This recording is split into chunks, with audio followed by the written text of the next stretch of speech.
साधना prime news, क्योंकि सच जरूरी है। विश्व हिंदू परिषद के संस्थापक संरक्षक अशोक सिंघल का पार्थिव शरीर पंच तत्व में विलीन हुआ। अंतिम यात्रा के दौरान मौजूद रहीं कई बड़ी हस्तियां। प्रधानमंत्री मोदी ने भी दी श्रद्धांजलि। दिल्ली कैबिनेट ने जन लोकपाल बिल को मंजूरी दी। अगले हफ्ते विधानसभा में पेश किया जाएगा बिल। जन लोकपाल के दायरे में होगा मुख्यमंत्री का दफ्तर। उत्तर प्रदेश के संभल में पूर्व केंद्रीय मंत्री फारूक अब्दुल्ला का बड़ा बयान। हिंदुओं की भावनाओं का किया जाना चाहिए सम्मान, न की जाए गाय की हत्या। हमें अनेकता में एकता पर भरोसा। मौलाना महमूद मदनी की अगुवाई में जमीयत उलेमाए हिंद ने किया आईएसआईएस के खिलाफ प्रदर्शन। कहा, एक्शन के रिएक्शन से हालात होंगे खराब। इस्लाम में दहशतगर्दी के लिए कोई जगह नहीं। बुलंदशहर के शिकारपुर कोतवाली में हुआ तेज धमाका। धमाके में एक बच्चे की मौत, 4 गंभीर रूप से घायल। प्रत्यक्षदर्शियों के मुताबिक कपड़े में लिपटा हुआ था विस्फोटक। फॉरेंसिक टीम जांच में जुटी। और पेरिस में आतंकियों के खिलाफ पुलिस का सर्च ऑपरेशन खत्म। कार्रवाई में 2 संदिग्ध आतंकियों की मौत, 7 गिरफ्तार। सेंट डेनिस चर्च में घुसकर पुलिस ने कार्रवाई को दिया अंजाम।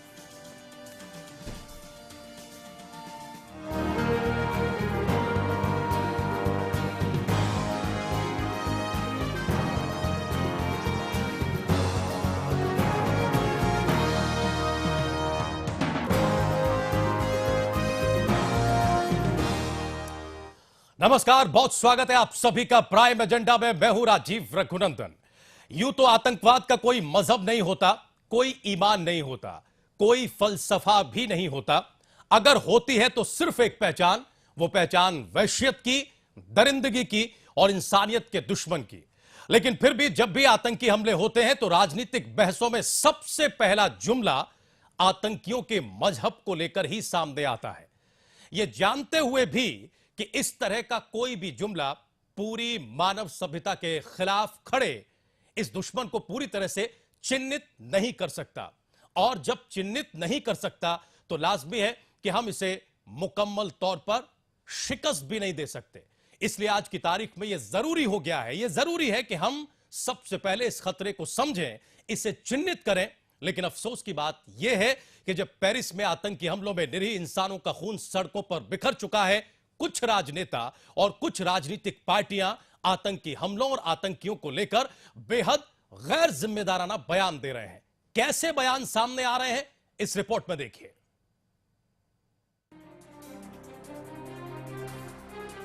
कांग्रेस नेता शकील अहमद ने बुधवार को अपने ट्वीट से विवादों को हवा दे दी। शकील ने अंडरवर्ल्ड डॉन छोटा राजन और उल्फा नेता अनूप चेतिया को लेकर कहा कि अगर ये दोनों मुस्लिम होते तो मोदी सरकार का रवैया कुछ और होता। हालांकि शकील अहमद ने ट्वीट करने के बाद अपनी बात को कैमरे के सामने भी दोहराया। एक छोटा राजन और एक उल्फा वाले अनूप चेतिया, ये दोनों अभी भारत लाए गए हैं। मैंने कहा है कि संयोग से ये दोनों मुस्लिम नहीं हैं। अगर मुस्लिम होते तो मोदी सरकार कहती कि इनको इसलिए पहले गिरफ्तार नहीं किया गया था कि ये मुस्लिम थे और कांग्रेस या यूपीए की सरकार वोट बैंक पॉलिटिक्स कर रही है। तो मैंने जो भाजपा और मोदी सरकार का दोहरा चरित्र है कि आतंकवादियों को, एंटी सोशल एलिमेंट को वोट पॉलिटिक्स का हम पे आरोप आज नहीं लगा रहे हैं। अगर ये दोनों मुस्लिम रहते तो वोट बैंक का पॉलिटिक्स करने के कांग्रेस पे वो यूपीए पे आरोप। गौरतलब है कि छोटा राजन को पिछले दिनों इंडोनेशिया के बाली से गिरफ्तार किया गया है और भारत लाया गया था। वहीं अनूप चेतिया को भी हाल ही में बांग्लादेश ने भारत को सौंपा था। शकील अहमद के बयान के बाद बीजेपी ने भी पलटवार किया और कहा कि हर चीज में मजहब को ढूंढना कांग्रेस की आदत बन चुकी है। शकील अहमद जी का हर चीज में, हर केस में, गुनहगारी में भी मजहब देखना, यही कांग्रेस की नीति है। मैं हमेशा कहता हूं कि देश की घोर सांप्रदायिक पार्टी कांग्रेस पार्टी है, जो हर चीज में, हर घटना में मजहब देखती है, मजहब ढूंढती रहती है। उनका कहना कि आतंकवादी को हिंदू और मुस्लिम के चश्मे से देखा जा रहा है, इससे बुरा कुछ नहीं हो सकता है। जनता को आपने वोट के लिए बांट दिया, अब आतंक और आतंकवादियों को भी आप जो है इस प्रकार से बांट रहे हैं। आपको बता दें कि शकील अहमद इससे पहले भी कई बार विवादित बयान दे चुके हैं और उन्होंने अब एक बार फिर से ऐसा बयान दिया है जिसके बाद से धर्म पर राजनीति गर्म होती नजर आ रही है। ब्यूरो रिपोर्ट, साधना प्राइम न्यूज। तो कुल मिलाकर जो आतंकी बर्बरता पेरिस में हुई है, उसकी राजनीतिक धमक हमारे देश में सुनाई और दिखाई दे रही है। और यह कोई पहला बयान नहीं है, दरअसल बयानों की फहरिस्त में अगली कड़ी है। आखिर इस तरह के बयान क्यों आ रहे हैं? क्या हमारे देश की सियासत असली खतरे को समझ भी रही है या नहीं, या फिर खतरा कितना ही बड़ा क्यों ना हो, सियासतदान सियासत से बाज नहीं आते? एक खास पैनल हमारे साथ मौजूद है। आज बातचीत में हमारे साथ कांग्रेस पार्टी के नेता प्रवक्ता वीएस दुबे साहब हमारे साथ स्टूडियो में है। बहुत स्वागत है वीएस दुबे साहब आपका। हमारे साथ स्टूडियो में हमारे इनपुट हेड राधेश्याम राय साहब है। राय साहब आपका भी बहुत बहुत स्वागत है। हमारे साथ ख्वाजा इफ्तिकार अहमद साहब है, आप स्कॉलर हैं इस्लामिक स्टडीज के। ख्वाजा जी आपका भी बहुत बहुत स्वागत है। और अब से थोड़ी देर में भारतीय जनता पार्टी के प्रवक्ता सुदेश वर्मा जी हमारे साथ भारतीय जनता पार्टी के दफ्तर से जुड़ेंगे। लेकिन पहला सवाल लेकर हम वीएस दुबे साहब आपके पास आएंगे। आप तो इस तरह की राजनीति को कंडेम किया करते थे, आज आप ठीक वैसी ही भाषा बोल रहे हैं दुबे जी, जैसी भारतीय जनता पार्टी विपक्ष में रहते हुए बोला करती थी। क्यों शकील साहब इस तरह के बयान दे रहे हैं? आप लोगों को ऐसे बयानों की जरूरत क्या पड़ गई? दो बातों से आपको इस बयान का खंडन करना चाहूंगा। इसमें देखिए, इसमें कोई दो राय नहीं कि इंटॉलरेंस अभी देश में बढ़ी है पहले की अपेक्षा। इसमें भी कोई दो राय नहीं है कि कट्टरपंथ ताकतें हैं वो मजबूत हुई है। इसमें भी कोई दो राय नहीं है कि जो धर्मनिरपेक्ष ताकतें हैं उसको कमजोर करने की एक साजिश की जा रही है। इसमें भी कोई दो राय नहीं है कि जो भाजपा के मंत्री हैं और जो सांसद हैं, ऐसे गैर जिम्मेदार बयान देकर जो पब्लिक रिप्रेजेंट कर रहे हैं, माहौल खराब करने की कोशिश की जा रही है। अब आ रहे हैं, अब इस पे आ रहे हैं। आज हम जिस पर चर्चा कर रहे हैं, हम उसी पे आ रहे हैं। मैं उसी पे आ रहा हूं, उसी पे आ रहा है। देखिए, उनका बयान है, अब आ रहे हैं। गैर जिम्मेदाराना बयान वो दे रहे हैं, विवादित बयान वो दे रहे हैं। मैं आ रहा हूं। देखिए, ये मुझे लगता है अभी पार्टी के संज्ञान में नहीं है और निश्चित रूप से आप पार्टी के नेता प्रवक्ता हैं, आप इससे सहमत हैं? निश्चित रूप से नहीं, मैं बता रहा हूं आपको, कर रहा हूं। ये देखिए, हर आदमी को अपनी अभिव्यक्ति कहने का हक है। इन्होंने कही है, इससे पार्टी का इनकी पर्सनल मामला है कि ऐसे राजनीति हो रहे हैं कि कोई भी संप्रदाय को राजनीतिक पार्टियों से जोड़ के देखी जा रही है।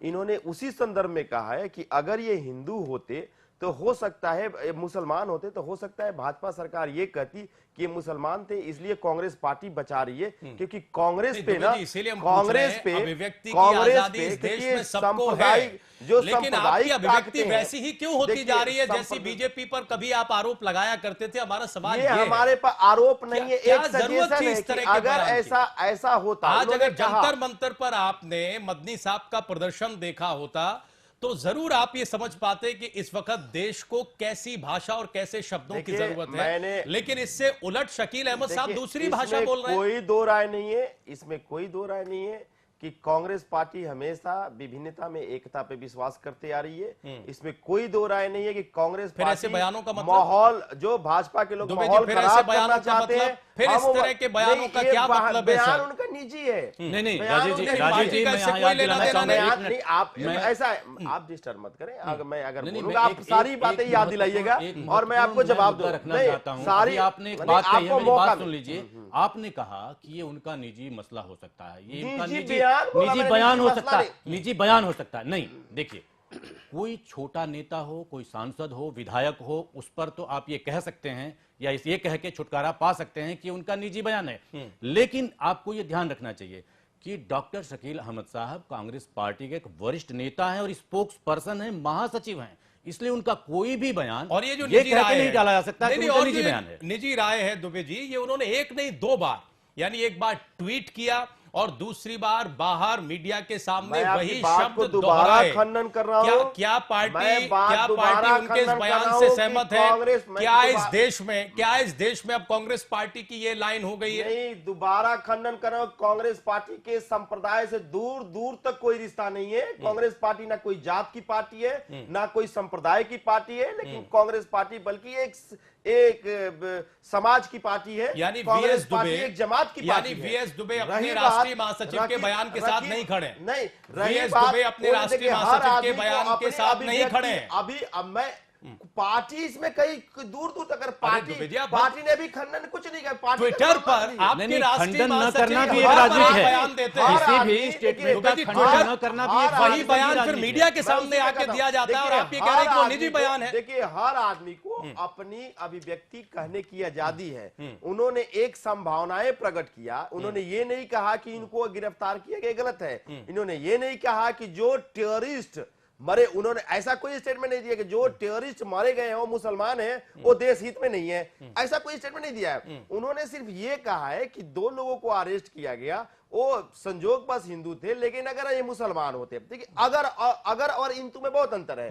उन्होंने कहा अगर ये मुसलमान होते सर, तो हम जिस जानना तरह ये सुनिए चाहते हैं। दुबे जी, हम जिस तरह इस का बयान की जरूरत, सुन इस तो लीजिए अगर मेरी बात। मगर की राजनीति आपकी की बातों से जरूरत मैं क्या सब है? सहमत हूं। मैं आपकी जरूरत क्या है दुबे जी अगर मगर मैं के इस आपकी बयान बातों को की? जब निष्पक्ष देश रूप की से- एकजुटता का संदेश जाना चाहिए देखिए, आतंकवाद जैसे मसलों पर, अगर- तब शकील अहमद उसे बांटने की कोशिश क्यों कर रहे हैं? हम ये मैं समझना समझ रहा चाह हूं रहे हैं। आपकी बात निष्पक्ष रूप से आपकी बातों का मैं जवाब दे रहा हूं। अगर मुझे 1% भी शंका और संदेह होगा कि आपकी पार्टी राष्ट्रीय हित से जुड़ी हुई है, तो हम पार्टी से ऊपर उठ के हम राष्ट्रीय हित का इंपॉर्टेंस आपकी पार्टी की तरफ से खंडन क्यों नहीं आया? नहीं, दुबे जी, आपकी पार्टी की तरफ से खंडन क्यों नहीं आया? लेकिन मैं उसी पे नहीं, आपकी पार्टी की तरफ से खंडन क्यों नहीं आया? अभी पार्टी ने संज्ञान में नहीं लिया इसको। दिन अगर भर ये पार्टी बयान चल संज्ञान रहा में है, लेगी, दिन तो भर ये पार्टी बयान चल देखिए, रहा है, पार्टी टेलीविजन का चैनलों देखो, पर डिबेट हो रही है और अभी आपकी ये पार्टी ने संज्ञान ही का नहीं लिया। बयान नहीं है, पार्टी का स्टेटमेंट पार्टी की नहीं है। जानकारी में भी ये पार्टी बयान नहीं, नहीं है। पार्टी यानी इनकी- राष्ट्रीय रही बात- महासचिव के बयान को देखिए, पार्टी भी महत्व नहीं दे रही। रही बात अगर देखिए रही बात अगर उन्होंने ये कहा होता कि ये लोग को गलत, ये हिंदू हैं इसलिए इनको इतना तवज्जो दी गई, ऐसे कुछ भी स्टेटमेंट दी होती तो बात समझ में आती। उन्होंने ये कहा है कि अगर ये मुसलमान होते गलती से तो भाजपा ये कहती कि जो माहौल है आज के माहौल ठीक उसी तरह का बयान है जैसा विपक्ष में जब बीजेपी हुआ करती थी वो इस तरह के बयान देती थी, ठीक उसी तरह का बयान ये थे, इसलिए पार्टियां परोक्ष और ठीक है। दुबे जी, हम आपकी मुश्किल समझते हैं, हम आपकी ये मुश्किल है। समझते हैं, हम आपकी मुश्किल समझते हैं, हम आपका जो दायरा है वो भी समझते हैं। हम इससे पहले कि राधेश्याम जी के पास आए और दरअसल विपक्ष में बैठने के बाद बार बार ये बात कही गई चुनाव के विश्लेषणों से लेकर अब तक कि कांग्रेस पार्टी अपने सबसे खराबतम प्रदर्शन में इस वक्त है लोकसभा में। कांग्रेस पार्टी के सामने क्या मुश्किल है? और एक जो शब्द बार बार इस्तेमाल किया जाता है तुष्टीकरण, तुष्टीकरण, तुष्टीकरण, क्या ये बयान भी कहीं उसी दायरे में चला जाता है? हम जरा आएंगे राधेश्याम जी के पास, लेकिन इससे पहले हम जरा ख्वाजा इफ्तिकार अहमद साहब के पास जाना चाहेंगे। स्कॉलर हैं इस्लामिक स्टडीज के और काफी लिखते पढ़ते रहे हैं, काफी बहसों में भी शुमार रहे हैं। इफ्तिकार साहब, हम ये समझना चाहते हैं कि क्या वाकई देश की जो राजनीति है वो अब ऐसे दोराहे पर खड़ी है जहां हर चीज को एक खास तरीके के चश्मे से ही देखा जाएगा? कल तक बीजेपी पर हम जो आरोप लगाया करते थे कि बीजेपी एक निश्चित तरीके के चश्मे से चीजों को देखती है, कांग्रेस पार्टी भी अब ठीक वैसा ही कर रही है। आपने राष्ट्रीय महासचिव शकील अहमद का बयान सुना होगा, हमने अपनी रिपोर्ट में दिखाया है। हालांकि वीएस दुबे साहब जो नेता प्रवक्ता है कांग्रेस पार्टी के, वो खंडन कर रहे हैं और वो ये कह रहे हैं कि ये पार्टी का बयान नहीं है, उनकी निजी राय हो सकती है। देखिए, हमारी राजनीति में पिछले चंद महीनों में जी एक बड़ी अजीब सी तब्दीली आई है कि कुछ राजनेता, चाहे उनका ताल्लुक भारतीय जनता पार्टी से हो, चाहे उनका ताल्लुक कांग्रेस से हो या उनका ताल्लुक समाजवादी पार्टी से हो, बेतुकी जुबान बोलना, गलत शैली का इस्तेमाल करना और ऐसी बातें कहना जिससे कि पूरे समाज में, एक समाज के बारे में एक भ्रम पैदा हो जाए और लोग जो है भ्रमित हो जाएं। ये एक नई जुबान जो है इसका सिलसिला शुरू हुआ है। मैं बड़ी सफाई से एक बात यहाँ कहना चाहता हूँ। देखिए, जब बात आतंक की और आतंकवाद की आए तो उसमें मजहब को किसी भी तरह से लाना ये बिल्कुल गलत है। जहां तक कांग्रेस का ताल्लुक रहा है, कांग्रेस ने भी बार बार, डॉक्टर मनमोहन सिंह ने ये बात कही, सोनिया गांधी ने ये बात कही, राहुल गांधी ने ये बात कही है कि भाई धर्म का राजनीति, धर्म का आतंकवाद से कोई ताल्लुक नहीं है। प्रधानमंत्री नरेंद्र मोदी ने यूनाइटेड नेशंस में खड़े होकर ये बात कही, ब्रिक्स का अभी सम्मेलन हुआ उसमें ये बात कही, राजनाथ सिंह देश के गृह मंत्री हैं उन्होंने ये बात कही, कई मर्तबा जो है भारतीय जनता पार्टी के स्पोक्स पर्सन हैं उन्होंने ये बात कही। तो ये तो बात बराबर कही जा रही है कि धर्म का आतंकवाद से कोई ताल्लुक नहीं है, और आतंकवाद और धर्म दो अलग चीजें हैं बिल्कुल जो है। अब इसमें इस तरीके का बयान जो है, पिछले दिनों आजम खान ने एक बयान दे दिया, अभी शकील साहब ने एक बयान दे दिया, ये जो बयानात हैं ये बयानात हिंदुस्तान के मुसलमान को बेवजह कटहरे में लाके खड़ा करते हैं और फिर सफाइयां देनी पड़ती हैं। जबकि हकीकत ये है कि हिंदुस्तान का मुसलमान बिल्कुल आतंक के खिलाफ वही स्टैंड रखता है जो हमारा देश रखता है, जो हमारे देश की राजनीति रखती है, जो हमारे देश की सरकार रखती है। हम उससे बिल्कुल अलग नहीं है। लेकिन इस तरह के बयान देना ये पूरे समाज को एक कटहरे में खड़ा करने की बात है, और मैं इसको कंडेम करना चाहता हूं। मुझे खुशी है कि दुबे जी ये दरअसल मुस्लिम समाज के लोगों को न केवल कटघरे में खड़ा कर रहे हैं इफ्तिकार साहब, बल्कि उनकी मुश्किलें बढ़ा रहे हैं। आपके खंडन करने से खाली कुछ नहीं होगा, उनकी मुश्किलें बढ़ा रहे हैं। हम जरा जवाब ले लें इफ्तिकार साहब, हम जरा जवाब ले लें सर दुबे जी से, इससे पहले कि भारतीय जनता पार्टी के प्रवक्ता हमारे साथ जुड़े, हम जरा जवाब ले लें। आप मुश्किल हल नहीं कर रहे हैं, आसान नहीं कर रहे हैं दुबे जी, बल्कि जिस चश्मे से आप चीजों को देख रहे हैं उससे उस समुदाय विशेष की मुश्किलों को बढ़ाने का ही काम कर रहे हैं। ये हमारा भी आरोप है और ये इफ्तिकार साहब भी आपको सीधे सीधे लफ्जों में कह रहे हैं। ये मुझे समझ में नहीं आता कि ये स्टेटमेंट पे इतना बवाल क्यों मचा रखे हैं मीडिया के लोग। मुझे इन्होंने ऐसा कोई बात नहीं कहा, कोई इसने ऐसा संप्रदाय के आईने से उन्होंने नहीं देखा। उनका बयान ये था कि जो माहौल क्रिएट किया जा रहा है, जो सरकार द्वारा माहौल क्रिएट किया जा रहा है, और रही बात ये कोई कांग्रेस पार्टी, मैं आपको बता रहा हूं, मैं उसी पर कांग्रेस पार्टी के किसी मंच से कही हुई बातें नहीं है। अभी ख्वाजा साहब के मैं इस उनके जो स्टेटमेंट दिया, मैं उनके सारी बातों से मैं सहमति प्रदान कर रहा हूं। आजम खान साहब ने किसी मंच विशेष से कोई बयान दिया था, उन्होंने भी मीडिया में इस तरह का बयान दिया था जिस पर कांग्रेस पार्टी ने भी खंडन किया था। अगर आजम खान ने दिया था उनका अपना स्टेटमेंट, अगर और उसके प्रति अगर समाजवादी पार्टी ने सहमति दिया था और वो स्टेटमेंट देश के अगर खिलाफ है, किसी संप्रदाय के खिलाफ है, पार्टी सर क्या एक्शन लेगी? दुबे जी फिर ये बता दीजिए कि आपकी पार्टी क्या एक्शन लेगी? पार्टी ने आपकी पार्टी क्या एक्शन लेगी? संज्ञान तक नहीं लिया है। पार्टी जो भी करेगी खंडन करना, जब पार्टी खंडन तक करने को तैयार नहीं है, वो अपने राष्ट्रीय महासचिव पर कार्रवाई क्या करेगी फिर? आपका स्टेटमेंट कार्रवाई क्या करेगी फिर? अभी आप कह रहे हैं कि पार्टी ने संज्ञान नहीं लिया है, ये उनका निजी बयान है। भाजपा के लोग इतने लोग हैं, इतने नहीं, जब भाजपा की तरफ से ऐसा बयान आता है आप कंडेम करते हैं कि नहीं? आप एक सुर में बोलते हैं कि नहीं? आप उन्हें कटघरे में खड़ा करते हैं कि नहीं? तो शकील अहमद को आज कटघरे में खड़ा किया जाना चाहिए। दुबे जी, शकील अहमद को आज कटघरे में खड़ा किया जाना चाहिए, उनके बयान की निंदा होनी चाहिए। वीएस दुबे निंदा करते हैं उस बयान की। देखिए, इसमें कोई दो राय नहीं है कि हम कांग्रेस पार्टी के कार्यकर्ता हैं और हमें सिखाया जाता है शकील अहमद कि के बयान हम संप्रदाय का राजनीति नहीं करते हैं। शकील अहमद के बयान की आप निंदा कर रहे हैं। धर्मनिरपेक्षता, ऐसा कोई भी बयान मैं आपको खुले चैनल पे कह रहा हूं, जिसमें शकील अहमद का ये बयान भी शामिल है, कोई भी शकील अहमद का ये बयान भी शामिल है दुबे जी, हित में नहीं है, हम उसका निंदा करते हैं। ये बयान राष्ट्रीय ये हम कांग्रेसियों को सिखाई जाती है। सीधे सीधे सवाल पे काम करते हैं, सीधे सीधे सवाल पर कि उनकी अभिव्यक्ति, ये बयान राष्ट्र हित में है या नहीं? अभिव्यक्ति की आजादी है दुबे जी, ये बयान राष्ट्र हित में है क्या? शकील अहमद साहब का मामला है, इसे पार्टी ये उन्होंने खुल के कहिए कि ये बयान राष्ट्र हित में नहीं है, मंच से नहीं बोला है। नहीं, ये राष्ट्र हित का बयान है दुबे जी, राष्ट्रहित में बयान दिया है। ऐसा कोई इस बयान को देख के भी फिर हमें सर ये समझाइए कि ऐसे बयानों की क्या जरूरत है, हम वही तो जानना चाह रहे हैं। अब ये देखिए, अभी उन्होंने बयान दिया, ठीक है, अभी उनको भी मौका दीजिए, हर आदमी को मौका देना चाहिए। भाजपा के लोग इतने खतरनाक बयान दे रहे हैं। अभी बीजेपी के प्रवक्ता हमारे साथ जुड़े, अभी जुड़ेंगे भारतीय जनता पार्टी के प्रवक्ता, तो उनकी प्रतिक्रिया आप सुनेंगे। राधेश्याम जी, आप ही के पास आ रहे हैं, हम जरा ये समझना चाह रहे हैं, जैसा कि अभी इफ्तिकार साहब भी कह रहे थे कि दरअसल आज राजनीतिक दल एक नई जुबान, एक नई भाषा बोलने लगे हैं। जब दूसरी पार्टियों पर निशाना साधा जाता था तब हम उसकी आलोचना करते थे। आज कांग्रेस पार्टी जो सत्ता पक्ष में जब थी तब एक तरह की भाषा बोलती थी, उसके बयानों में ये यू टर्न आप किस तरीके से देख रहे हैं? क्या वाकई कांग्रेस पार्टी अपनी जड़ों से धीरे धीरे अलग हट रही है? क्या कांग्रेस पार्टी ये समझ रही है कि जब तक ठीक वैसा ही नहीं किया जाएगा राजनीति में जैसे दूसरे राजनीतिक दल करते हैं, तब तक हम वहां नहीं पहुंच पाएंगे? जी राजीव, बिल्कुल सही कहा आपने। निश्चित रूप से ये जो भी बयान आया है और जिस तरह के बयान आ रहे हैं कांग्रेस से, ये उसके वैचारिक विचलन को दिखाते हैं। चुनाव हार जाना, संसद में सांसदों की संख्या गिनती कम हो जाना, तमाम राज्यों में सरकारों में जो कांग्रेस की सरकारें थी उनकी सरकारें गिर जाना और विपक्षी पार्टियों की सरकारें आ जाना, मैं उसे कह रहा हूं कि चुनाव हारना, मैं मोटे तौर पे ये कह रहा हूं। देखिए, उत्तर भारत में तो आप खाली हो गए, उत्तर भारत में चुनाव खाली हो गए, चुनाव हार जाना, आप हरियाणा का चुनाव हार गए। मैं हारने की बात नहीं, गिराने की बात बात रखने कही दीजिए, पूरी बात सरकार का हटना वहां से, रिप्लेस होना, मैं रिप्लेस होना कह रहा हूं कि चुनाव हार जाना ये बड़ी हार नहीं है, विचारों की लड़ाई हार जाना बड़ी हार है। मैं ये कह रहा हूं कि वैचारिक विचलन है। कैसे? जो एजेंडा, जो स्टेटमेंट, जो शैली जो भाजपा की रही है, भाजपा ने आपको चुनाव ही नहीं हराया बल्कि अपने अखाड़े में घसीट लिया, और जिस तरह के बयान भाजपा की ओर से आते रहे हैं वैसे बयान अब कांग्रेस की ओर से आने लगे हैं।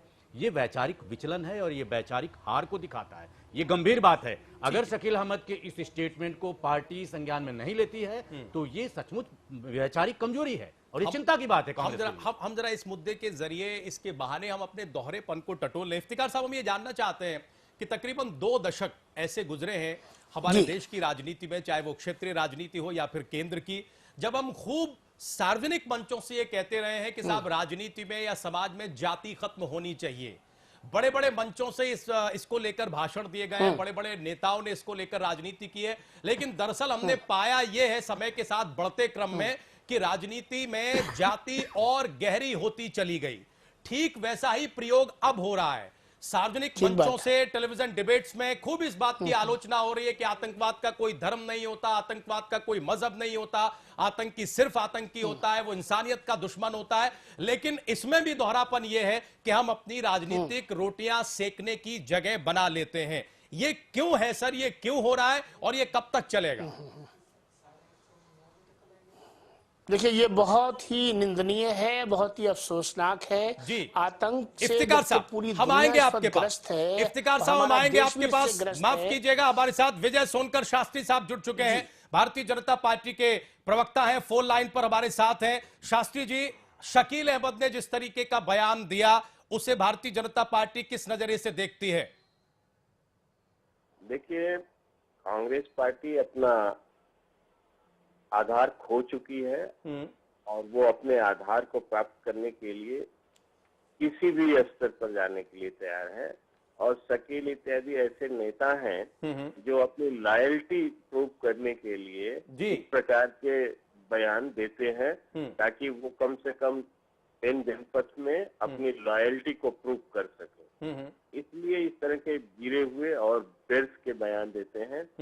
वास्तविकता तो ये है कि आज देश में एक बहुत अजीबो गरीब हालात बने हुए हैं जी, और जिस तरह से कांग्रेस उस हालात को बदल करके उसका लाभ लेने की कोशिश कर रही है, ये शर्म की बात है कांग्रेस। विजय सोनकर शास्त्री जी, क्या आपको लगता है? बस आ रहे हैं दुबे जी, आ रहे हैं, हम आपकी बात पर जवाब लेंगे। शास्त्री जी, क्या आपको ये लगता है कि कांग्रेस पार्टी धीरे धीरे वैचारिक दिवालियेपन की तरफ बढ़ रही है, या फिर कांग्रेस पार्टी का जो दोहरा चरित्र है आतंकवाद के मुद्दे पर वो अब सामने आ रहा है? देखिए, कांग्रेस पार्टी की हकीकत ये सब सामने आ रहा है। वास्तविकता तो ये है कि कांग्रेस पार्टी में जो लोग भी आज हैं उनको एंटी नेशन काम करने में कोई जरा सा भी कहीं से भी उनको संकोच नहीं होता है। आप देखिए, जब कांग्रेस 2004 में बनी थी तो उसी समय से एक प्रयास हो रहा था कि कन्वर्टेड क्रिश्चियन और मुस्लिम को शेड्यूल कास्ट में शामिल किया जाए। आप बताइए कि शेड्यूल कास्ट की लिस्ट जब बनी थी 1935 में, तो उस समय उस समय जो सरकार ने, ब्रिटिश इंडिया उस समय था जी, उसने इस बात को रिजेक्ट किया था कि converted Christian and Muslim can not be included into the list of the schedule caste. और उसके बाद फिर जब अपना संविधान बना उस समय डॉक्टर अंबेडकर ने सैकड़ों तर्क देते हुए इस बात को रिजेक्ट किया। इसके बाद अनेकों प्रधानमंत्री बने, जिनमें कांग्रेस के भी कुछ प्रधानमंत्री बने, पर उन लोगों ने भी इस इशू को नहीं टच किया। लेकिन 2004 में सरकार बनते ही कांग्रेस पार्टी तेजी से सक्रिय हो गई कि कन्वर्टेड क्रिश्चियन और मुस्लिम को शेड्यूल कास्ट में शामिल किया जाए। आखिर में ये क्या है? ये सरकार, ये कांग्रेस के लोग शुरू से इस देश को खेल समझ करके खेल रहे हैं। ये इस देश को अस्थिर करना चाहते हैं, इस देश को, यहाँ की समाज को वर्टिकल डिवीजन करना चाहते हैं जी। इसलिए सारे खेल चल रहे हैं। उसके शिकार ये शकील अहमद जैसे लोग हो रहे हैं। शकील अहमद जैसे लोगों को सोचना चाहिए। शास्त्री जी प्लीज हमारे साथ बने रहे, हम जरा आपकी बात का जवाब ले लें। आपकी बात का जवाब ले लें। वीएस दुबे साहब हमारे साथ मौजूद हैं। शास्त्री जी ने कहा कि देश के हालात जो बिगड़े हुए हैं उसमें कांग्रेस पार्टी फायदा लेना चाहती है। मैं उनसे बहुत विनम्र रूप से पूछना चाहता हूं कि शास्त्री जी, जो 18 महीने से ये देश के हालात बिगड़े हुए हैं, इसके लिए जिम्मेवार कौन है? इसको भी विपक्ष का जिम्मेवार ठहराइएगा। जब आप सत्ता में नहीं थे तब आप सत्ता पक्ष को जिम्मेवार ठहराते। मेरी बात सुन लीजिए, कृपया सुन लीजिए, उसके बाद जवाब दीजिएगा। उतना इंटॉलरेंस मत दिखाइए, सुन लीजिए मेरी बात को। इंटॉलरेंस का बहुत आरोप लग रहे हैं आप लोग पे, इसलिए पहले शास्त्री जी बस सुन लेते हैं, इनकी प्रतिक्रिया सुन लेते हैं। शास्त्री जी जवाब सुन लेते हैं, फिर आप बोलिएगा। बौखलाई बात सुन लेते हैं संक्षेप में। सर संक्षेप में दुबे जी संक्षेप में जवाब दीजिए। देश की हालात के लिए ये जिम्मेवार कौन है? आप तो मान रहे कि देश की हालात खराब है। किसने किया है 18 महीनों में देश की हालात? 60 साल में आपने जो किया, दिवालियेपन की बात, 60 साल में आपने जो किया देश के साथ, उन्होंने 18 महीने में कर दिया। नहीं, मैं ये कहा कर रहा हूं कि 18 महीने में कर दे, लेकिन ये कह रहे कि देश के हालात खराब है, तो 18 महीने में किसने किया हालात खराब? आपको कह रहे थे चुनाव के समय कि नहीं जी, चुनाव के 60 वर्षों का 60 महीना दे दो, 18 महीने तो आपके बीत गए। नहीं, देश के हालात खराब है की बात किया। नहीं दुबे जी, देश के हालात खराब है या कांग्रेस पार्टी का हाल खराब हो गया है जो इस तरीके के बयान आ रहे हैं? देखिए, कांग्रेस पार्टी, इनको कहने में शर्म नहीं आ रही है कि इस देश के जनता ने इनके ही प्रधानमंत्री अटल बिहारी वाजपेयी जी को हटा के जो तिलक लगाई, 10 साल कांग्रेस शासन में रही। उसके बाद 10 साल ये पहले भी कह रहे थे कि नहीं, कांग्रेस अब आने वाली नहीं है। नहीं दुबे जी, राजीव जी ने कहा कि जो भाषा, जो तेवर उनका जवाब बीजेपी का रहा है, आपका सवाल वही तेवर, वही भाषा कांग्रेस भी बोल रही है। आपका जवाब का मैं आपको ठीक है, एक ब्रेक ले लेते हैं। नहीं, उनका जवाब तो उन्हें तो फोन से हट जाएंगे ना। तो ये अब इन्होंने वैचारिक दिवालियेपन की बात कही कि कांग्रेस निरंतर करती आ रही है। मैं पूछना चाहता हूँ शास्त्री जी से, जो आपने राम जन्मभूमि का मामला उठाया था, बहुत पीछे चले गए सर, बहुत पीछे चले गए। हम आतंकवाद पर चर्चा कर रहे हैं और आतंकवाद पर कांग्रेस पार्टी के दौरे पर चर्चा कर रहे हैं। बहुत छोटा सा ब्रेक ले रहे हैं। ठीक है दुबे जी, आप हमारे साथ रहिए। बहुत छोटा सा ब्रेक ले रहे हैं, एक बहुत छोटा सा ब्रेक हम यहाँ ले रहे हैं। ब्रेक के उस पार हम इस चर्चा को आगे बढ़ाएंगे और जरा हम ये समझेंगे कि क्यों ऐसा हम लोगों के साथ हो रहा है कि हम जिस विषय पर चिंता जताते हैं, दरअसल हम उससे बाहर आने की जगह उस दलदल में और डूबते जाते हैं। राजनीति में जाति एक ऐसी सच्चाई जिसका उदाहरण मैंने दिया, और अब आतंकवाद और धर्म के साथ ठीक वैसा ही हो रहा है कि हम सार्वजनिक मंचों पर जितना कंडेम कर रहे हैं, दरअसल भीतर ही भीतर उतना ही गहरे हम उसमें उतरते चले जा रहे हैं, अगर सियासत के बयानों को देखें। बहुत छोटा सा ब्रेक, तुरंत हाजिर हो रहा है।